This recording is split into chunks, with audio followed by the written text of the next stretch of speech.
Hi everyone, hope everything is going well. So this week we will be finishing Module 2 and getting started with Module 3.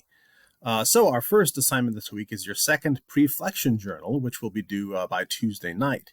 And of course, such looking back, reflecting, and then also looking forward is an important element of our class meant to help you with your learning.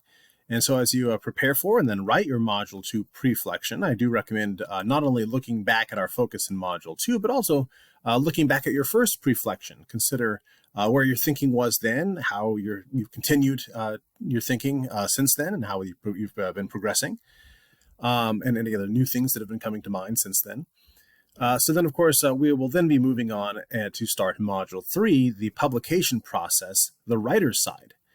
So by Friday, you should read through our first set of lesson materials on preparing your work. And of course, did you know that there actually are formatting expectations for writers when they submit their work for publication? Well, even if you haven't thought about it, perhaps you're not surprised. After all, there are formatting expectations for a lot of things, including everything you do for a lot of classes, such as essays. But our first focus in Module 3 then will be preparing and formatting a manuscript for publication. So once you go through my notes and the readings on the lesson materials page, we'll have an assignment due on Friday on preparing your work. So I do have some more detailed instructions on Canvas for that assignment, but just to briefly summarize for that assignment first, of course, after reading the instructions, first you'll choose something that you've written, probably something 3 to 5 pages long. And this might be part of a story that you've written, something maybe you've even written for a class. And then second, you'll select a publication where you could submit that work to.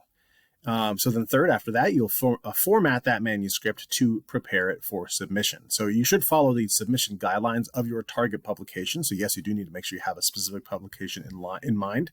But if they don't have specific formatting guidelines listed, then of course you should format it according to what our class materials have addressed regarding formatting a manuscript.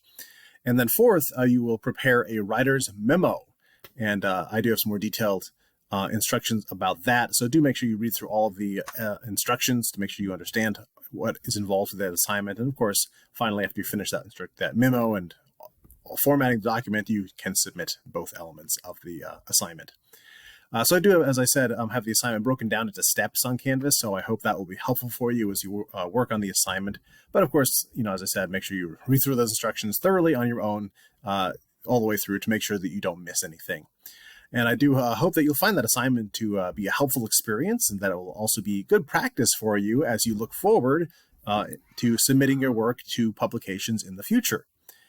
So of course, formatting is one area where you as a writer will need to have an eye for detail. And once you do it for a few times, it actually becomes a little easier.